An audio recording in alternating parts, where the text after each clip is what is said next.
செந்தில் பாலாஜி பேட்டி கொடுத்துட்ருக்காரு இல்லையா, 1987 என்ன நடைமுறையோ அதுதான் இது பண்ணிட்டு இருக்கோம்னு சொல்லி. ஆனால் கேஸ் அவ்வளோ சிம்பிளாக மட்டுமே முடியலை. இதில் 10 பைசா ஊழலே இல்லை அப்படின்னு சொல்லிட்டு செந்தில் பாலாஜி பேட்டி கொடுத்துட்ருக்காரு தமிழ்நாடு முழுக்க. அது எல்லா தொலைக்காட்சி சேனல்லையும் வந்துட்டு இருக்கிறது. கிட்டத்தட்ட 1068 கோடி ரூபாய்க்கு டெண்டர் விடப்பட்டிருக்கின்றது. அதில் உத்தேசமான லாஸ் தான் 367 350 கோடி வரைக்கும்ங்கிறது ஒரு உத்தேசமான மதிப்பீடு தான். மார்க்கெட் ப்ரைஸை விட ஒவ்வொரு டிரான்ஸ்ஃபார்மரும் 2,66,686 which is 33% மோர் அப்படின்னு சொல்கிறாங்க. ஸோ இதுவே அப்ராக்சிமேட்டான வேல்யூ தான். ஸோ 350 கோடிங்கிறது எக்ஸாக்டான வேல்யூ. கூடவும் இருக்கலாம். உங்களுக்கு என்ன தன்னம்பிக்கை, என்ன தைரியத்தோடு நீங்கள் அதை பண்ணுறீங்கன்னா, எலெக்ஷனுக்கு அப்புறம் திரும்பவும் திமுக தான் ஆட்சிக்கு வரும், நம்ம கேள்வி கேட்கறதுக்கு யாருமே இல்லைங்கிற அந்த எண்ணத்தில் தான் திமுக பண்ணியிருக்காங்க. ஓகே, போலீஸ் டிவிஎஸ்சி உட்பட போலீஸ் அதிகாரிகளும் அதே தவறை தான் செஞ்சுருக்கிறாங்க. தமிழ்நாட்டில் இருக்க மிகப்பெரிய சோகம் என்னென்னா, பொதுவெளியில் ஒருத்தர் நான் ஊழலே பண்ணலை அப்படின்னு சொல்லிட்டு அவ்வளோ பட்டவர்த்தனை சொல்லும்போது 115 பக்கத்துக்கு ஒரு ஜட்ஜ்மெண்ட் ஹைகோர்ட் எழுதியிருக்கிறாங்க. ராஜேஷ் லக்கானி திமுக ஆட்சிக்கு வந்தவர் 2021 ஆட்சிக்கு வந்தவொடனே ராஜேஷ் லக்கானி என்ன பண்ணுறாருன்னா, அந்த மாதிரி கம்பல்சரியாக ரிட்டையர் பண்ணவரை திரும்ப ரீஎங்கேஜ்மெண்ட் பண்ணுறாரு. இவங்க எல்லாமே திட்டமிட்டு ஊழல் பண்ணுறதுக்காக மட்டுமே. இப்போ ஒருவேளை செந்தில் பாலாஜி ஜெயிச்சு வந்தால் கூட அவருக்கு ஒரு நெருக்கடி இருக்குன்னு தானே அர்த்தம். அப்போ நிச்சயமா இது ஒரு வழக்கு மட்டும் கிடையாது. ஸோ இந்த மாதிரி ஒவ்வொரு மந்திரிகள் மேலேயுமே இருக்குது, எல்லா மந்திரிகளும் இருக்குது. உப்பு குடிச்சவங்களாம் தண்ணி குடிச்சு தானே ஆகணும். இன்று நம்முடன் இணைந்திருக்கும் சிறப்பு விருந்தினர் உயர்நீதிமன்ற வழக்கறிஞர் திரு ராமமூர்த்தி அவர்கள். சார் வணக்கம். சார் வணக்கம். சமீபத்தில் சென்னை உயர்நீதிமன்றம் போட்ட உத்தரவு தான் பெரிய அளவில் பேசுபொருளாக இருக்குது. முன்னாள் அமைச்சர் செந்தில் பாலாஜி அவர்கள், ஸோ அவர் மீது ஒரு ஊழல் குற்றச்சாட்டுமே இருக்குது. ஸோ மின்மாற்றி, அதாவது டான்ஜெட்கோக்கு மின்மாற்றி கொள்முதல் பண்ணதில் மிகப்பெரிய அளவில் வருவாய் இழப்பு ஏற்பட்டிருக்கு. 397 கோடி அளவுக்கு இழப்பு ஏற்பட்டிருக்கு வருவாய் அப்படின்னு குறிப்பிட்டிருக்காங்க. சிபிஐக்கு மாற்றி உத்தரவு போட்டிருக்காங்க. ஸோ உங்களுடைய பார்வையில் இந்த கேஸ் எதை நோக்கி போகும்னு நினைக்கிறீங்க? சார் கொஞ்சம் சில பேசிக் டீட்டெயில்ஸ் மட்டும் ஒரு ஃபியூ மினிட்ஸ் நான் சொல்லிடுறேன். ஏன்னா இது ஏதோ அறப்போர் இயக்கம் மட்டுமே போட்ட கேஸ் இல்லை. ஆமாம், அதிமுகவுடைய வழக்கறிஞர் அணியும் போட்டிருக்காங்க. மதுரையிலேருந்து ஒருத்தர் போட்டிருக்காரு. ஒன்று அறப்போர் இயக்கம் ஒரு கேஸு. ஆமாம். ரெண்டாவது கேஸ் சரவணன் சொல்லிட்டு அதிமுகவினுடைய வழக்கறிஞரனுடைய துணை செயலாளர் அவர் இருக்காரு. மூன்றாவதாக மதுரையிலேருந்து ஒருத்தர் ராஜ்குமார்னு இருக்கார், முஸ்லம்பட்டியிலேருந்து. ஓகே. ஸோ இந்த 3 வழக்கையும் ஒன்றாக தான் உயர்நீதிமன்றம் விசாரிக்குது. ஸோ இதில் முக்கியமான குறிப்பிடத்தகுந்த விஷயங்கள் என்னன்னு பார்த்தீங்கன்னா, அதில் காசின்னு ஒருத்தர் ஃபினான்ஸ் கண்ட்ரோலர் பர்ச்சேஸுக்கானது. அப்புறமா Rajesh Lakhani chairman and managing director Tamil Nadu generation. ஆமாம், அந்த டிஸ்ட்ரிபியூஷன் கார்பரேஷனுக்கு அவர் தான் இருக்கார். ஸோ இதில் என்னென்னா, இந்த காசின்றவரை அதுக்கு முன்னாடி 2021 இருந்த அப்போ இருந்த மேனேஜிங் டைரக்டர் என்ன பண்ணியிருக்காருன்னா, அவர் மேலே நிறையா பிரச்சனைகள் இருக்குது, ஊழல் சுற்றச்சாட்டுகள் இருக்குதுன்னு சொல்லிட்டு கம்பல்சரியாக ரிட்டையர் பண்ணுறாங்க. காசின்றவர் ராஜேஷ் லக்கானி திமுக ஆட்சிக்கு வந்தவர் 2021 ஆட்சிக்கு வந்தவொடனே ராஜேஷ் லக்கானி என்ன பண்ணுறாருன்னா, அது மாதிரி கம்பல்சரியாக ரிட்டையர் பண்ணவரை திரும்ப ரீஎங்கேஜ்மெண்ட் பண்ணுறாரு. அது பிரதான குற்றச்சாட்டுகளில் அது ஒன்று. அறப்போர் இயக்கத்தில் போட்டதில் நீங்கள் இவங்க எல்லாமே திட்டமிட்டு ஊழல் பண்ணுறதுக்காக மட்டுமே அந்த காசியை அந்த ராஜேஷ் லக்கானி, அதனால தான் ராஜேஷ் லக்கானியுமே ஒரு எதிர்மனுதாரர், சேர்மன் மேனேஜர். காசின் ஒரு அதிகாரி, Rajesh Lakhani IAS officer, Senthil Balaji minister. இது ஒன்று. இவங்க வழக்கம் போல் இது எல்லாமே என்னது அரசியல் காரணங்கள் இந்த மாதிரி. இது இப்போ செந்தில் பாலாஜி பேட்டி கொடுத்துட்ருக்காரு இல்லையா, 1987 என்ன நடைமுறையோ அதுதான் இது பண்ணிட்டு இருக்கோம்னு சொல்லிட்டு. ஓகே. ஆனால் கேஸ் அவ்வளோ சிம்பிளாக மட்டுமே முடியலை.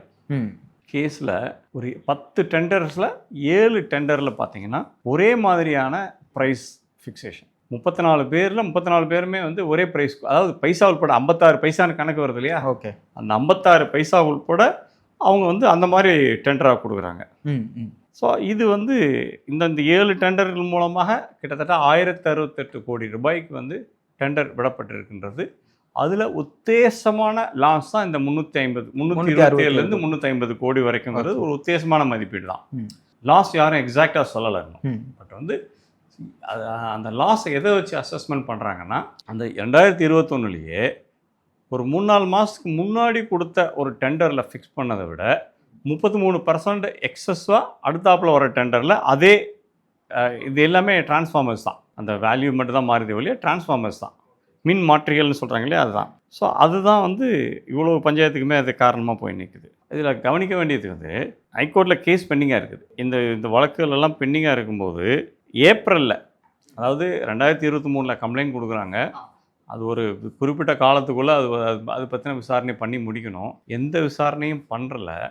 ஹைகோர்ட்டில் அந்த கேஸ் வந்து இப்போ இறுதிக்கட்ட விசாரணைக்காக வந்துட்டு இருக்குது. தலைமை நீதிபதி அமர்வு முன்னாடி இறுதிக்கட்ட விசாரணைக்கு வந்துட்டுருக்கு. ஓகே. அப்போது ஏப்ரல் 2026 3 வருஷம் கழித்து வந்து என்ன பண்ணுறாங்கன்னா, இந்த புகார் கொடுத்த புகார்தாரர் இருக்காங்க இல்லையா, ஓகே. அவங்கள வந்து விஜிலன்ஸ் டிவிஏசியும் தமிழ்நாடு போலீஸும் அந்த எலக்ட்ரிசிட்டி போர்டில் இருக்கிற விஜிலன்ஸும் directorate of vigilance okay. And anti corruption அந்த ஊழலுக்கு எதிரான டிவிஏ ஓகே, அந்த 2 பேருமே வந்து விசாரணைக்கு கூப்பிட்டு இவங்க யார் பேர்லையுமே அவங்க மேலே எந்த விதமான எஃப்ஐஆர் பதிவு பண்ணுறதுக்கான முகாந்திரம் கூட இல்லை அப்படின்னு க்ளோஸ் பண்ணுறாங்க. எந்த விசாரணையும் பண்ணலைங்கிறது தான் இவங்களோட குற்றச்சாட்டு. அதான் அது ஹைகோர்ட் என்ன அப்சர்வேஷன் கொடுக்குறாங்கன்னு கேட்டிங்கன்னா, அது மட்டும் ஆங்கிலத்தில் சொல்லிடுறேன். The procedures adopted by the state and DVSC are so heavily marked by unfairness that they fail to inspire any public confidence, creating an absolute necessity for an independent inquiry to ensure the integrity of the investigation. All the allegations leveled in the complaints concern public contracting under the authority of the state and are directed against the persons who occupy high constitutional and political office in the state. In such circumstances, leaving the matter to be investigated by agencies that function under the administrative control of the state would raise a serious and reasonable apprehension. So Senthil Balaji மேலே இருக்க குற்றச்சாட்டை அந்த electricity board Tamil Nadu distribution கார்பரேஷனில் அதில் இருக்கிற ஒரு vigilance officer வந்து அவருக்கு ரொம்ப கீழே, செந்தில் பாலாஜி விட்ருங்க, சேர்மன் அண்ட் மேனேஜிங் டைரக்டர் கீழே இருக்க ஒரு அதிகாரி தான் விசாரிக்கணும்னு சொல்கிறாங்க. ஸோ இதெல்லாம் இது தவிர்த்து வந்து டிபிஎஸ்சியுமே கூட. ஸோ இவங்கெல்லாம் வந்து என்னென்னா ஒருதலை பட்சமான ஒரு விசாரணையை தான் இவங்க பண்ணியிருக்காங்கன்னு தான் இது சுட்டி காட்டுது. ஓகே. புலன் விசாரணை வந்து ஒரு அன்ஃபேர்னஸோட எவ்வளோ தூரமாக வந்து தூய தமிழில் தென் தமிழில் சொல்கிறதுன்னா குந்தாங்குறையாக ஒரு கேஸை க்ளோஸ் பண்ணிட்டாங்க. ஸோ இது வந்து என்னென்னா இது ஏன் அது பண்ணணும்? நீங்கள் வந்து ஒன்று எஃப்ஐஆரை ரெஜிஸ்டர் பண்ணிவிட்டு நாங்கள் இன்வெஸ்டிகேஷன் பண்ணணும் அப்படின்னு சொல்லிட்டு ஒரு ஸ்டாண்டு எடுத்திருந்தால் அது ஒரு விதமாக போயிருந்திருக்கும். நீங்கள் வந்து என்னென்னா 3 வருஷமாக ஒரு கம்ப்ளைண்ட்டை வந்து 3 கம்ப்ளைண்ட்டு மேஜராக இதை தவிர்த்து நிறையா வந்திருக்கலாம், நமக்கு தெரியாது. இந்த 3 கம்ப்ளைண்ட் தான் கோர்ட்டுக்கு வந்துருக்குது. ஸோ இந்த 3 கம்ப்ளைண்ட் மேலே விசாரணையை வந்து குறிப்பிட்ட சில நாட்களில் விசாரித்து முடிக்க வேண்டியதுக்கு என்ன அவசியம்? அதுவும் வழக்கு விசாரணை இறுதி கட்டத்துக்கு வந்திருக்கு. இதில் இன்னொரு விஷயம் என்ன சொல்கிறாங்கன்னா, காசி அவர்களை மட்டுமே வந்து விசாரணைக்கு உட்படுத்திட்டு மற்ற வேற எந்தவுமே வந்து மேம்போக்கான ஒரு விசாரணை மட்டும்தான் நடைபெற்றுச்சு, ஒரு எஃப்ஐஆர் கூட பதிவு செய்யப்படலை, ஒரு விஷயமே குறிப்பிடுறாங்க. ஸோ திட்டமிட்டு தாமதப்படுத்தியிருக்காங்க அரசாங்கமே, அதாவது திமுக அரசாங்கமே இதை திட்டமிட்டு தாமதப்படுத்திருக்காங்கன்னு நினைக்கிறீங்களா? அதில் வந்து என்னென்னா குறிப்பிடத்தகுந்த விஷயம், இதில் 10 பைசா ஊழலே இல்லை அப்படின்னு சொல்லிட்டு செந்தில் பாலாஜி பேட்டி கொடுத்துட்ருக்காரு தமிழ்நாடு முழுக்க. அது எல்லா தொலைக்காட்சி சேனல்லையும் வந்துட்டு இருக்கிறது. தமிழ்நாட்டில் இருக்க மிகப்பெரிய சோகம் வந்து என்னென்னா, பொதுவெளியில் ஒருத்தர் வந்து நான் ஊழலே பண்ணலை அப்படின்னு சொல்லிட்டு அவ்வளோ பட்டவர்த்தனை சொல்லும்போது 115 பக்கத்துக்கு ஒரு ஜட்ஜ்மெண்ட் ஹைகோர்ட் எழுதியிருக்கிறாங்க. தலைமை நீதிபதி அமர்வில் 2 அமர்வு. நீங்கள் இது மேலே நீங்கள் இந்த உச்சநீதிமன்றத்துக்கு போவீங்களா இல்லையான்னு எனக்கு தெரியாது, நீங்கள் போகலாம். ஏன்னா வந்து இந்த காசி, ராஜேஷ் லக்கானி, செந்தில் பாலாஜி 3 பேருமே தனிநபர்களாக தான் சேர்க்கப்பட்டிருக்காங்க. Apart from state government, EPA தவிர்த்து தனிநபராக இருக்கிறதுனால இவங்க எங்கள் மேலே இந்த மாதிரி பண்ணது தவறு அப்படின்னு சொல்லிட்டு இவங்க உச்சநீதிமன்றத்துக்கு போகலாம், வாய்ப்பு இருக்குது. இப்போ அப்பீல் பண்ணி ஒரு ஸ்டே வாங்குறதுக்கு முடியும். சிபிஐ வேணாம், சிபிஐ வந்து இது முயற்சி பண்ணுவாங்க, தருவாங்களாங்கிறதான் கேள்வியே. ஓகே. ஏன்னா இவ்வளோ தூரம் ஒரு பட்டவர்த்தனமாக பார்த்தோன்னே தெரியுது. நீங்கள் வந்து ஒரு விசாரணையே நடத்தாமல் இருந்துட்டு திடீர்னு ஒரு விசாரணை கடக்குன்னு எடுத்து இதில் வந்து எந்த விதமான குற்றச்சாட்டும் இல்லை, எந்த விதமான அடிப்படை ஆதாரமும் இல்லை அப்படின்னா இப்போ இவ்வளோ கேள்விகளுக்கு நீங்கள் ஏன் பதில் சொல்லலைன்ற ஒரு கேள்வி வருது இல்லை, அது வந்து அவங்களால பதில் சொல்ல முடியாது. அதனால தான் இவங்க வந்து அதில் மாட்டுறாங்க.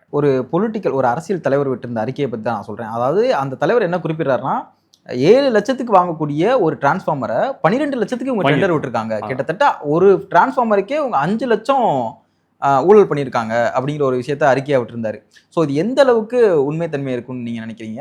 5 லட்சத்துக்கு கிட்டத்தட்ட பட்டவர்த்தனமாக அப்படி ஊழல் பண்ண முடியுமா? இல்லை, இதில் வந்து என்னென்னா இது வந்து ஒன் சைடோட தீர்ப்பு கொடுக்கலே. அவர் வந்து ஸ்டேட் அட்வொகேட் ஜெனரல் வந்து ஆஜராயிருக்காரு, இவங்களுக்கு என்ஆர் இளங்கோ வந்து ஆஜராயிருக்காரு. இவங்க எல்லாமே வந்து மிகப்பெரிய வழக்கறிஞர்கள், அவங்களுக்கு தகவல் போய் தானே இது பண்ணுறாங்க. ஸோ அவங்க வந்து பார்த்தீங்களேன், ஒரு பிட்டு வந்து ஒரு டெண்டர் 2022-23 30 பிட்டர்ஸோட ஃபினான்ஷியல் பிட் வந்து எக்ஸாக்டாக வந்து 7,07,823 200 கிலோவாட் டிரான்ஸ்ஃபார்மர் இருக்குது. அடுத்தது பார்த்தீங்கன்னா நவம்பர் 2021 26 பிட்டர்ஸ் வர்றாங்க.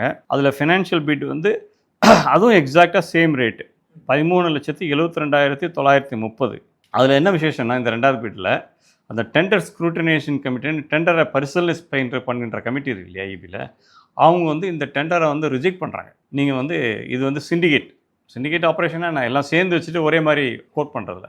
இந்த சிண்டிகேட்னு சொல்லிட்டு அந்த கமிட்டி ரிஜெக்ட் பண்ணுது. ஆனால் வந்து என்ன பண்ணுறாங்கன்னா இபி அந்த அந்த ரிஜெக்ஷனுக்கு ஓவர்லுக் பண்ணிவிட்டு ஸ்க்ரூட்டனைசிங் அதை பரிசீலனை செய்கிற கமிட்டி ரிஜெக்ஷனை ஓவர்லுக் பண்ணி அவங்க என்ன பண்ணுறாங்கன்னா எல்லா டெண்டர்களையும் கூப்பிட்டு வச்சு பேசி தென் ஒரு பிட்டுக்கு வர்றாங்க. அது வந்து என்னென்னா 13,72,000ங்கிறது வந்து 12,49,800 அப்படின்னு சொல்லிட்டு ஒரு டிஸ்ட்ரிபியூஷன் ட்ரான்ஸ்ஃபார்மர் இருக்குது.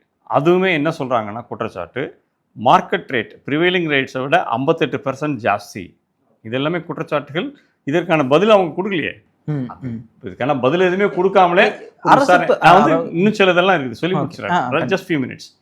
இன்னொன்று வந்து என்னென்னா இது அதே 2021 கார்டலைசேஷன் வந்து எப்படின்னா வேற ஒரு இதில் அவுட் ஆஃப் 35 பிட்டரில் 34 பேர் 5,62,204 ரூபா 56 பைசா. இங்கே தான் இது வந்து அந்த 34 பேரும் அந்த 56 பைசா உள்பட எல்லாத்தையும் ஒரே அமௌண்ட் எப்படி அவங்களுக்கு வரும்? அன்லெஸ் இட் இஸ் கார்டல் அப்படிங்கிறதுனால அதில் வந்து என்னாச்சுன்னா ஒருத்தர் மட்டும் மாறுபட்டு என்ன பண்ணிட்டாருன்னா 4,62,914 ஒரு அமௌண்ட்டை லோயஸ்ட் அமௌண்ட்டை கோட் பண்ணிடுறார். What they call L1 lowest bidder L1, அதுக்கு அடுத்த பிட்டர் L2, அப்புறமா L3 அப்படிமே போகும். ஸோ இதில் வந்து L1 வந்து ஒருத்தர் வந்து குறைச்சி காமிச்ச உடனே தி என்டையர் கான்ட்ராக்ட் வந்து என்ன பண்ணுறாங்கன்னா அதில் மட்டுமே அந்த அவருக்கு போயிடுச்சு அந்த L1 பிட்டருக்கு போனதுனால அதில் மட்டுமே கிட்டத்தட்ட 25 கோடி ரூபாய் சேவ் ஆகிருக்கு அந்த ஒரு கேஸில் மட்டும். அந்த ஒருத்தரும் அதில் 34,35,000 அதுவுமே இதே மாதிரி தான் ஆயிருக்குங்கிறதான் குற்றச்சாட்டு. அதே மாதிரி இன்னொரு டெண்டர் 2022 34 பிட்டர்ஸ் பார்ட்டிசிபேட் பண்ணுறாங்க. இதில் வந்து என்னென்னா இது எல்லாமே இந்த தமிழ்நாடு டிரான்ஸ்பரன்சி ஆஃப் டெண்டர்ஸ் ஆக்ட்னு ஒரு சட்டமே இருக்குது. 98 இதே திமுக கொண்டு வந்த சட்டம் தான் கலைஞர் ஆட்சியில் இருக்கும்போது. அந்த சட்டத்துக்கு விரோதமாக என்ன பண்ணுறாங்கன்னா 34 பேர் பார்ட்டிசிபேட் பண்ணுறதுல 29 பிட்டை வந்து 15/12/2021 ஓப்பன் பண்ணுறாங்க. இன்னொரு 5 பிட்டை வந்து 3/1/2022 ஓப்பன் பண்ணுறாங்க. அதில் என்ன விசேஷம்னா எல்லா பிட்டரும் இதுலேயும் சொல்லி வச்ச மாதிரி 7,51,060 ரூபாய்க்கு பிட் பண்ணியிருக்கிறாங்க. அது இல்லாமல் வந்து திரும்ப நெகோஷியேட் பண்ணி என்ன பண்ணுறாங்கன்னா 7,51,000ங்கிறத 7,29,000 மாற்றிருக்கிறாங்க. ஸ்டில் அதுவுமே வந்து மார்க்கெட் ப்ரைஸை விட ஒவ்வொரு டிரான்ஸ்ஃபார்மரும் 2,66,686 விச் இஸ் 33% மோர் அப்படின்னு சொல்கிறாங்க. ஸோ இதனால தான் இது எல்லாமே இந்த 10 பிட்டில் 7 பிட்டு வந்து அதோட டோட்டல் வேல்யூ தான் 1,068 ரூபாய். அதில் வந்து அப்ராக்சிமேட்டாக 350 கோடி ரூபாய் இழப்பு ஏற்பட்டிருக்குங்கிறதான் குற்றச்சாட்டு. இப்போது இதுவே அப்ராக்சிமேட்டான வேல்யூ தான். ஸோ 350 கோடிங்கிறது எக்ஸாக்டான வேல்யூ. எக்ஸாக்டான வேல்யூ கூடவும் இருக்கலாம் கம்மியாகவும் இருக்கலாம். ஓகே, எக்ஸாக்டாக இருக்கலாம். இப்போ வந்து அடிப்படையான கேள்வியே இதில் என்ன வருதுன்னு கேட்டிங்கன்னா அது எப்படியா நீங்கள் வந்து 56 பைசா உள்பட வந்து ஒரு கார்டலைசேஷன் வந்து ஒரு விதமான இதுவும் இல்லை, எந்த விதமான முகாந்திரமும் இல்லை அப்படின்னு சொல்லிட்டு விஜிலன்ஸும் டிவிஎஸ்சி 2 பேருமே அதை எப்படி க்ளோஸ் பண்ண முடியுது? அதுதான் உயர்நீதிமன்றம் கேட்குற கேள்வி. ஓகே, ஸோ இதில் நீ வந்து குறைந்தபட்சம் ஒரு எஃப்ஐஆர் பண்ணியாவது விசாரணை பண்ணியிருக்கணும். எதுவுமே எஃப்ஐஆர் கூட பண்ணல. எஃப்ஐஆர் கூட பண்ணாமல் நீங்கள் உங்களுக்கு என்ன என்ன தைரியத்தோடு நீங்கள் அதை பண்ணுறீங்கன்னா எலெக்ஷனுக்கு அப்புறம் திரும்பவும் திமுக தான் ஆட்சிக்கு வரும், நம்ம கேள்வி கேட்கறதுக்கு யாருமே இல்லைங்கிற அந்த எண்ணத்தில் தான் வந்து திமுக பண்ணியிருக்காங்க. ஓகே, போலீஸ் டிவிஎஸ்சி கூட போலீஸ் அதிகாரிகளும் அதே தவறை தான் செஞ்சுருக்கிறாங்க. இப்போது போலிங் ஆனதுக்கு அப்புறம் தான் இந்த பிரச்சனை எழும்புது. ஏன்னா வந்து அது திமுக ஆட்சிக்கு வருன்ற நிச்சயம் அவங்களுக்கு இல்லை. ஏன்னா முதலமைச்சர் வந்து ஒரு பேட்டியில் அவ்வளோ கோபமான ஒரு பேட்டியில் இப்போ விஜய் வருவார், நாங்கள் எங்களை பற்றி மட்டும் தான் பேசுகிறேன் அப்படின்னு சொல்லிட்டு கோபமாக பேசிட்டு போகிறாரு. ஏன் உங்களுக்கு அவ்வளோ கோபம் வருது, அவ்வளோ பதட்டம் நிதானமெல்லாம் தவறுது அப்படின்னா ஸோ ரிசல்ட் என்ன மாதிரி வருதுங்கிறது உங்களுக்கே தெரியுது. ஸோ நீங்கள் வந்து அதாவது 234க்கு வந்து 200 தொகுதி நாங்கள் ஜெயிப்போம்னு சொல்லிட்டு ப்ரீபோல் இதெல்லாமே வந்து பிரச்சாரம் பண்ணாங்க. இப்போயுமே எக்ஸிட் போலில் வந்து என்னென்னா 4ஆம் தேதி வரைக்கும் இவங்க என்ன பிரச்சாரம்னா திமுக தான் திரும்ப ஆட்சிக்கு வரும், ஸோ நாம் திரும்ப ஆட்சிக்கு வரோன்ற அவ்வளோ மிதப்புலையும் தெனாவட்டனை இருந்ததுனால தான் ஒரு ஆணவ துணி. அது வந்து என்னென்னா ஆட்சி அமைச்சர்களை தாண்டி போலீஸ் அதிகாரிகள் ஐஏஎஸ் ஆஃபீஸர்ஸ் லெவல் வரைக்குமே அது போயிடுச்சு. ஸோ ஏதாவது சிறைச்சாலைக்கு செல்ல வேண்டியவர்கள் இந்த ராஜேஷ் லக்கானி மாதிரியான அதிகாரிகள்லாம் சிறைச்சாலைக்கு செல்ல வேண்டிய அதிகாரிகள் அவங்க. ஸோ அவங்க எப்படி அவ்வளோ தெரியுமா வந்து பிளாட்டண்டாக இது வந்து இப்போ நடக்கலை, 2021 நடந்த மேட்டர். 21 to 23 காலகட்டம் 23ல் வந்து புகார். ஓகே, அதுக்கப்புறம் என்னெல்லாம் நினச்சின்னு அதுக்கு என்ன உள்ளே போய் இறங்கி இருந்தால் தான் தெரியும் கிணறு வெட்ட எவ்வளோ பூதம் கிளம்புதுன்னு சொல்லிட்டு. Okay okay. ஸோ இந்த ஆட்சியில் வந்து நீ எந்த துறையை தொட்டாலும் அதில் வந்து ஊழல் அப்படிங்கிற ஒரு விஷயம் தான் அது காமிக்க முடியுது. அது தைரியமாக அவர் கேட்குறாரு, சொல்கிறாரு. எனக்கு ஒரு மிகப்பெரிய சந்தேகம் இன்னும் என்ன வருதுன்னு கேட்டிங்கன்னா இது எல்லாமே வந்து பொது வெளியில் வந்துச்சு. 115 பக்கம் வந்துச்சு, 115 பக்கத்துக்கான விளக்கங்களும் வந்துச்சு, அதுக்கான விஷயங்களும் வருது. ஏன் ஒரு ரிப்போர்ட்டரும் செந்தில் பாலாஜிட்ட இதை கேட்கல? அது எப்படி சார் நீங்கள் வந்து 35 பேரும் வந்து ஒரே கோட் எப்படி சார் தர முடியும் அப்படின்னா, எங்கள் கண்ட்ரோல் இல்லை அப்படின்னு சொல்லிட்டு அவர் என்ன வேணால் ஆக்டிங் கொடுத்துட்டு போகிறாரு. ஒரு கேள்வி கேட்குறது கூட தமிழ்நாடு மீடியாவுக்கு துப்பில் என்ன சொன்னால், அப்போது அர்னாப் சொன்னது தானே, தமிழ்நாடு மீடியா இஸ் ஃபுல்லி பயஸ்னு அர்னாப் கோஸ்வாமி வந்து அங்கேருந்து வந்து சொல்ல வேண்டியிருக்குது. தேவையில்லை, நமக்கு இங்கேருந்து பார்த்தாலே தெரியுது. இவ்வளோ தூரம் ஒரு பயஸ்டான ஒரு மீடியா உலகத்தில் எங்கேயுமே இருக்காது. முழுக்க முழுக்க ஒரு விலை போன மீடியாவாக இருக்கிறாங்களே, என்ன பண்ணுறது? சரி, இதுக்கப்புறம் பார்த்தோம் அப்படின்னா அரசு தரப்புல வைக்கக்கூடிய வாதங்கள் என்னவா இருந்துச்சு? ஸோ எப்படி இருந்தாலும் டிவிஎஸ்சி சைட்லேருந்து அவங்க தரப்புலேருந்து ஒரு வாதம் வச்சிருப்பாங்க. ஸோ உங்களுக்கு ஒரு வழக்கறிஞராக உங்களுக்கு நிறைய விஷயங்கள் அந்த விஷயங்கள்லாம் தெரிஞ்சிருக்கும். ஸோ உங்களுடைய பார்வையில் அவங்க என்னென்ன மாதிரியான வாதங்கள் வச்சாங்க? இந்த செந்தில் பாலாஜி சொன்னார் இல்லையா, ஓகே, பிரதானமாப்பட்டு அட்வொகேட் ஜெனரலோட வாதமும் சரி, இன்னொரு இளங்கோ மாதிரியான மூத்த வழக்கறிஞரோட வாதமும் சரி, செந்தில் பாலாஜி சொன்னதை வந்து ஒரு லீகல் லாங்குவேஜில் கோர்ட்டில் பேசினாங்க. இது எல்லாமே எதுவுமே எங்கள் கையில் எங்கள் கண்ட்ரோலில் கிடையாது. அது வந்து டெண்டர் வந்து ஓப்பன் டெண்டரு. அவங்க இந்த மாதிரி பண்ணாங்கன்னா அதை நாங்கள் எப்படி தடுக்க முடியும் அப்படின்னு சொல்கிறாங்க. அதுதான் வந்து அவர் டாக்டர் வி சுரேஷும் ராவாச்சாரியும் அந்த மனுதாரர்களுக்காக ஆஜரானவங்க வழக்கறிஞர்கள். அவங்க 2 பேரும் என்ன கேள்வி கேட்டாங்கன்னா, தமிழ்நாடு டிரான்ஸ்பரன்சி ஆஃப் டெண்டர்ஸ் ஆக்டில் வந்து ஒரு ப்ரொவிஷன் இருக்குது, செக்ஷன் 29. அதில் இந்த மாதிரி வந்து ஒரு கார்ட்டரிங், சிண்டிகேட்டு இந்த மாதிரி ஒரு விஷயம் தெரிய வந்ததுன்னா டெண்டரையே கேன்சல் பண்ணுறதுக்கான முழு அதிகாரம் உங்களுக்கு இருக்குது. அவங்களுக்கு கேள்வி கேட்க எங்களுக்கு அதிகாரம் இல்லைன்னு எப்படி நீங்கள் சொல்ல முடியும்? உங்களுக்கு இருக்க அதிகாரத்தை நீங்கள் வந்து பயன்படுத்த மறுத்துள்ளீர்கள்ங்கிறதான் அந்த திரும்ப மாதிரி வரும். ஓகே. ஸோ அவங்க வந்து என்னென்னா மியர் டினையல் தான். அது என்ன பிரச்சனை வருதுன்னு கேட்டால், நீங்கள் அட்வொகேட் ஜெனரலும் என்ஆர் இளங்கவும் மிகச்சிறந்த வழக்கறிஞர்கள் தான். ஆனால் அவங்களுக்கு என்ன ப்ரீஃப் கொடுக்குறீங்களோ நீங்கள் கொடுக்குற ப்ரீஃப்னு தானே அவங்க ஆர்கியூ பண்ண முடியும். ஸோ எலக்ட்ரிசிட்டி போர்டில் ராஜேஷ் லக்கானியும் அந்த காஷியும் செந்தில் பாலாஜியும் இவங்க அனுப்புகிற ஃபைல் இருந்து தானே அவங்க பேச முடியும். இவங்க அனுப்புகிற ஃபைலே சொத்தையாக இருக்கும்போது அதை என்ன பண்ண முடியும்? அதில் வந்து மிகப்பெரிய தவறு. ஐ திங்க் இதெல்லாம் அட்வொகேட் ஜெனரலை கேட்டு பண்ணாங்களா, அவங்களே பண்ணாங்களான்னு எனக்கு தெரியல. ஓகே. இந்த கேஸ் வந்து ஒன்று எஃப்ஐஆர் போடுறதா இருந்தால் 2023, 24 போடணும், இல்லை 25 கூட இந்த கேஸ் இறுதிக்கட்ட வாய்க்கு விசாரணைக்கு வருதுன்ற தெரிஞ்சதுக்கப்புறம் கூட ஒரு எஃப்ஐஆராவது நீங்கள் ஃபைல் பண்ணி அதை நீங்கள் உயர்நீதிமன்றத்துக்கு சொல்லியிருந்தீங்கன்னா அது வேறு. நீங்கள் வந்து ஒரு எஃப்ஐஆரும் பண்ணலை, எதுவுமே பண்ணாமல் 3 வருஷம் கழித்து கேஸ் ஃபைனல் ஹியரிங் நடந்துட்டு இருக்கும்போது இந்த புகார்தாரர்களை அழைச்சி ஒரு மேம்போக்காக கண்துடைப்பாக ஒரு விசாரணை செஞ்சு இவர் ரிப்போர்ட் வர தைரியமாக கொடுக்குறாங்களே. டு சே தட் இதில் வந்து எந்த பிரைமா ஃபேசியா அடிப்படை முகாந்திரம் எதுவுமே கிடையாது, குற்றச்சாட்டுகளுக்கான அடிப்படை முகாந்திரம் எதுவுமே கிடையாதுன்னு சொல்லி இப்போ தான் ஒரு 3 இது மட்டும்தான் வாசித்தாங்க. அதிலே அதை நீங்கள் பார்த்தாலே தெரியும். நீங்கள் வந்து பிளாட்டண்டாக வந்து ஒவ்வொன்றுலையும் குறைந்தபட்சம் 33%லேருந்து 58% வரைக்கும் மார்க்கெட் ரேட்டுக்கும் இதுக்குமே வந்து பயங்கர வித்தியாசமாக இருக்குது அப்படின்றப்போ இது வந்து விசாரணைக்குரிய விஷயமா இல்லையா? ப்ரிவென்ஷன் ஆஃப் கரப்ஷன் ஆக்டில் பேசிக்கான விஷயம். ஒரு பொருள் மார்க்கெட்டுக்கு இந்த விலையில் கிடைக்குதுங்க, மார்க்கெட்டில் கிடைக்கிற விலையை விட சந்தை விலையை விட இவ்வளோ விஷயம் வரும்போது இது வந்து எல்லா சென்ட்ரல் கவர்மெண்ட்டில் இருக்க பப்ளிக் ஒர்க்ஸ் டிபார்ட்மெண்ட்லேருந்து ஆரம்பித்து எல்லாத்துலேயுமே வந்து என்னென்னா சிபிடபிள்யூடி சென்ட்ரல் ஒர்க்ஸில் பப்ளிக் ஒர்க்ஸில் என்ன விசேஷம்னு கேட்டிங்கன்னா, ஒவ்வொரு சமயத்துலையும் பார்த்தீங்கன்னா அந்த கான்ட்ராக்ட் இது கொடுக்குறாங்க இல்லையா எக்ஸிபிஷனுக்காக. ஸோ சிமெண்ட் என்ன விலையிலேருந்து ஆரம்பித்து, அயன் என்ன விலையிலேருந்து ஆரம்பித்து, இரும்பு என்ன விலையிலேருந்து ஆரம்பித்து ஒவ்வொரு 6 மாதத்துக்கு ஒரு திஸ் இஸ் தி மார்க்கெட் ரேட்டுங்கிறது அவங்க போட்டு பப்ளிஷே பண்ணிவிடுவாங்க. ஸோ அப்போ வந்து என்னென்னா இவங்க டெண்டர் பண்ணி அது டெண்டர் டிலே ஆகும்போது வந்து என்னென்னா அது பர்பஸ் வந்து என்னென்னா இப்போ வந்து 2 வருஷத்துக்குன்னு சொல்லி முடிக்கணும்னு கொடுக்குறாங்க ஒரு டெண்டரை, அது முடிக்க முடியல. வெவ்வேறு காரணிகள் இருக்கலாம். டெண்டர் அது கான்ட்ராக்டரும் காரணமாக இருக்கலாம், இவங்க வந்து இடம் கொடுக்குறதுலேருந்து ஆரம்பித்து அதை ஓப்பன் பண்ணி ஃப்ரீயான ஏற்பாடு பண்ணி கொடுக்குறது வந்து டிலே, அட்மினிஸ்ட்ரேட்டிவ் டிலேவாக இருக்கலாம்.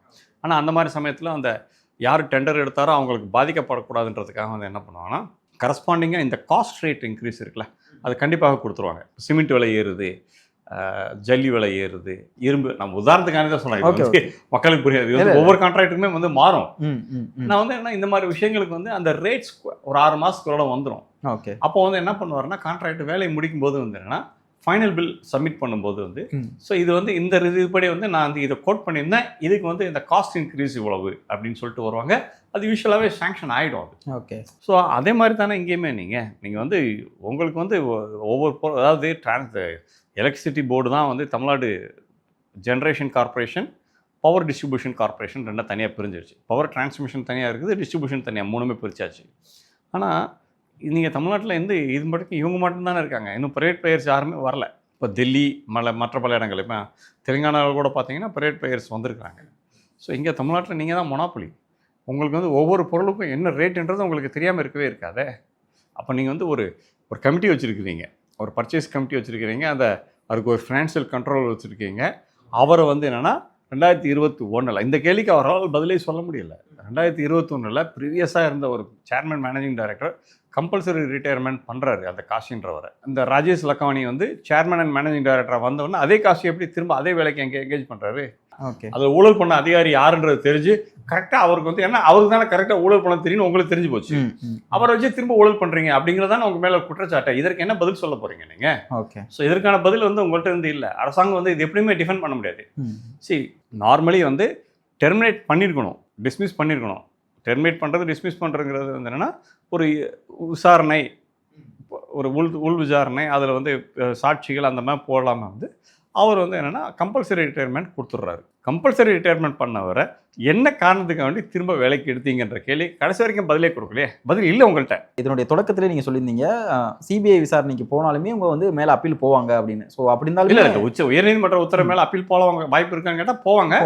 ஆனால் இந்த காரணங்கள் எல்லாம் பார்க்கும்போது ஸ்டே கொடுக்க உச்ச நீதிமன்றம் இதை அட்மிட் பண்ணுமாங்கிறதே ஒரு கேள்விக்குறியா. அப்படி இருந்தா அப்போ ஒருவேளை செந்தில் பாலாஜி ஜெயிச்சு வந்தா கூட அவருக்கு ஒரு நெருக்கடி இருக்குன்னு தானே அர்த்தம். அப்போ நிச்சயமா இது ஒரு வழக்கு மட்டும் கிடையாது. திமுக ஆட்சிக்கு வரும்போது வந்தாலும் சரி வராட்டாலும் சரி வரிசையாக அடுத்த கட்ட வழக்கல் அடுத்து நீங்க வந்து இவ்வளவு நாள் வந்து என்னன்னா உங்கள் மீது இருக்கின்ற வழக்குகளை நிலுவையில் தான் வச்சிருக்கிறீங்க. ஆமா, திறக்கலாம். செந்தில் பாலாஜி மட்டும் இல்ல, கே நேரு இருக்காரு. ஓகே. அவர் மேலேயும் அந்த வேலை நகர்ப்புற உள்ளாட்சி துறையில் நடந்த. ஸோ இந்த மாதிரி ஒவ்வொரு மந்திரிகள் மேலேயுமே இருக்குது. எல்லா மந்திரிகளும் இருக்கு. உப்பு குடிச்சவங்களாம் தண்ணி குடிச்சு தானே ஆகணும். ஸோ வேற வழி கிடையாது. தப்பு பண்ணவங்களுக்கு எல்லாத்துக்குமே வந்து என்னன்னா உடனடியாக வேலை செய்யலை, ஆனால் கொஞ்சம் லேட்டாக வேலை செய்யுது, ஆனால் வேலை தானே செய்யும். நீங்கள் வந்து எவ்வளோ நாள் தான் உங்களால் நிப்பாட்டிக்க முடியும்? ஸோ உங்கள் ஆட்சி, அதிகாரம், பணபலம் இதெல்லாம் வச்சு நீங்கள் வந்து மீடியா மட்டும் விலைக்கு வாங்கிட்டீங்க. ஏன்னா அது வந்து ஒன்றும் பண்ணுறது கிடையாது. தமிழ்நாட்டோட மீடியாவில் வந்து மெஜாரிட்டி, நான் சொல்கிறது வந்து எல்லாத்தையும் என்ன சொல்ல வரல, மெஜாரிட்டி வந்து என்ன பண்ணாங்கன்னா ஆளுங்கட்சி என்ன சொல்லுதோ ஆளுங்கட்சிக்கு விரோதமாக எதுவுமே பண்ணக்கூடாதுன்னு சொல்லிட்டு தான் பண்ணுறாங்க. ஏன்னா சவுக்கு சங்கரை வந்து அவ்வளோ பெரிய குற்றவாளி அப்படின்ற மாதிரி எங்கேயோ போய் அரெஸ்ட் பண்ணிட்டு வந்திருக்கிறீங்க. அவரை நீங்கள் வந்து குண்டர்கள் சட்டத்தில் வேறு சிறை தள்ளுறீங்க. ஆனால் சவுக் சங்கர் வழக்கில் எனக்கு தெரிந்து, ஏன்னா இப்போ சென்னை கமிஷனர் வந்து அருண், அவர் போட்ட கடைசி உத்தரவு அதான் நினைக்கிறேன். பழைய கமிஷனர் அருண் வந்து குண்டர்கள் சட்டத்தில் அடைக்கிறார் இல்லையா, அது வந்து டிஜிபி கன்ஃபார்ம் பண்ணணும். எனக்கு தெரிந்த தகவல் வரை வந்து வெரிஃபை பண்ணிக்கலாம். பொது தளத்தில் வந்து யாராவது தெரிஞ்சவங்க இருந்தால் கமெண்ட்டும் பண்ணட்டும். ஓகே. எனக்கு தெரிந்தவரை டிஜிபி அதற்கு எதிர்த்து ஒப்புதல் தரல. ஓகே. குண்டாஸ்க்குன்னு ஒப்புதல் தரல. ஸோ அதனால் வந்து ஐ திங்க் எலெக்ஷன் முடிஞ்ச உடனே அவர் வெளியில் வர்றதுக்கான வாய்ப்புகள்லாம் இருக்குது. ஆனால் அது தமிழ்நாட்டு மீடியா மீது மிகப்பெரிய கரும்புள்ளியாகத்தான் அது என்ன அமையும்னு கேட்டிங்கன்னா, ஒருவருடைய விமர்சனம் ஆளுங்கட்சியை சிரமத்திற்கு உள்ளாக்குகிறது. அவருடைய விமர்சனமான ஒரு யூடியூப் சேனல் வந்து திமுகவினுடைய வெற்றி வாய்ப்பை பாதிக்கின்ற ஒரே காரணத்துக்காக நீங்கள் வந்து அவருடைய இடைக்கால ஜாமீனை வந்து ரத்து பண்ணுறதுக்காண்டி கோர்ட்டில் ஃபைல் பண்ணி பெயில் கேன்சல் ஆகுது. இடைக்கால ஜாமீன் வந்து ரத்தாகுது. ஸோ ரத்து பண்ணதுக்கப்புறமாக திரும்ப அவர் வெளியில் வராமல் பார்த்துக்கிறதுக்காக வேண்டி என்ன பண்ணுறீங்கன்னா, அதுக்கு மேலே வந்து அவர் பிடிச்சி அரெஸ்ட் பண்ணது இல்லாமல் அவருக்கு மேலே வந்து குண்டாஸும் போடுறீங்க நீங்கள் அதுக்கு மேலே. ஸோ இதெல்லாமே வந்து என்னென்னா, இதை பற்றின ஒரு வரி கூட தமிழ்நாட்டின் எந்த பத்திரிகையாளர் சங்கமும், தனிப்பட்ட முறையில் நிறையா பத்திரிகையாளர்கள் கண்டனம் தெரிவிச்சிருக்கிறாங்க. சென்னை பத்திரிகையாளர் மன்றம் உள்பட யாருமே இதை பற்றி எந்த வார்த்தையும் பேசலை. கேட்டால் இந்து என் ராம் மாதிரியான ஆளுங்க, நக்கீரன் கோபால் மாதிரியான ஆட்கள், இவங்க எல்லாமே திமுககாரங்க தான். அவங்க வந்து யூடியூபர்லாம் வந்து இதில் வரமாட்டாங்க பத்திரிகையாளர்கள். அப்புறம் இதே சென்னை பத்திரிகையாளர் சங்கம் ஐ திங்க் 20,000 பேருக்கு மேலே சப்ஸ்கிரைப் பண்ண அந்த யூடியூப் வந்து பத்திரிகையாளர்களாக கணக்கில் எடுத்துக்கலான்னு சொல்லிட்டு அவங்களே மாற்றிக்கிறாங்க. இப்போ பார்த்தீங்கன்னா சவுக்கு சங்கரோடைய இது வந்து கிட்டத்தட்ட வியூஸ் வந்து 10 லட்சத்துக்கு மேலே வரைலாம் போயிருக்குது. அப்போ ஏன் சவுக்கு சங்கரை நீங்கள் வந்து இன்றைய தேதி வரை சென்னை பத்திரிகையாளர்கள் மன்றமும் சரி, தமிழ்நாட்டில் நாங்கள் நடுநிலையான பத்திரிகைகள் ஊடகங்கள்னு சொல்கிறவங்களும் சரி, இந்த கேள்விக்கு வந்து மே 4 தேதிக்கு அப்புறமா இந்த கேள்விக்கு அவங்க பதில் சொல்லணும். நீங்கள் ஏன் சவுக்கு சங்கருக்கு ஆதரவாக அரசாங்கத்தை கண்டித்து ஒரு வார்த்தை கூட உங்களால் வெளியில் விட முடியல? இதில் வந்து மோடியை வந்து ஃபேசிஸ்ட்னு தெரியுதுல, மோடியை வச்சு நீங்கள் எவ்வளோ திட்டிருக்கீங்க, உங்கள் மேலே எந்த கேஸும் வந்தது கிடையாது. ஆனால் திமுகவை விமர்சனம் பண்ணுறதுங்கிறதுக்காண்டி உங்களை போன்ற ஒரு சக யூடியூபர்னு வச்சுக்கோங்க, நீங்கள் வந்து அவரை பத்திரிகையாளர்னு வச்சுக்கல, ஒரு யூடியூபர், அது ஒரு யூடியூப்ன்றது ஒரு மீடியா தானே. அந்த மாதிரி ஒரு ஊடகத்தை சார்ந்த ஒரு நபர் மீது பொய்யான குற்றச்சாட்டுகளை சுமத்தி அவர் மேலே குண்டர்கள் சட்டம் போடப்படுகின்றது. நீங்கள் அதை பற்றி ஒரு வார்த்தையும் பேச மாட்டீங்க.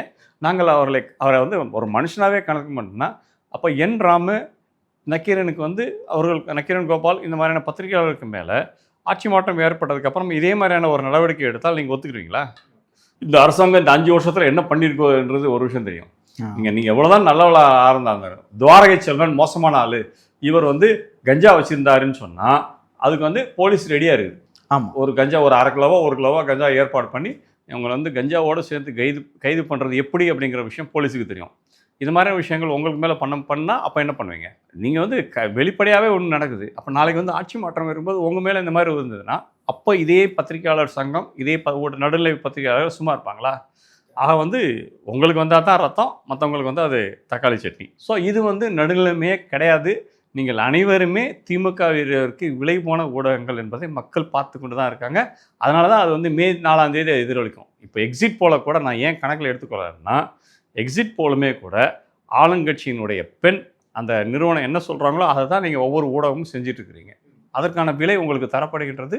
நிச்சயமாக நீங்கள் எதிர்பார்த்த நீங்கள் சொல்லிகிட்டு இருக்கிற முடிவு வரப்போகிறதில்ல. மக்களுடைய முடிவு வேணோ அது வந்து வரும். என்னுடைய அபிப்பிராயம் வந்து அதிமுக, நான் ஸ்ட்ரெயிட்டாகவே சொல்லுறேன், ஓகே, அதிமுக கூட்டணி என்டிஏ திரும்ப வரும்போது அப்போ நீங்கள் என்ன செய்வீங்கிறத நான் பார்க்கணும். ஓகே, அது வந்து 5ஆம் தேதிக்கு அப்புறமா அந்த வேடிக்கையை பார்ப்போம். Okay sir. இதுவரை எங்களோட இணைந்து தங்கள் கருத்துக்கள் பயங்கர ரொம்ப நன்றி சார். நன்றி.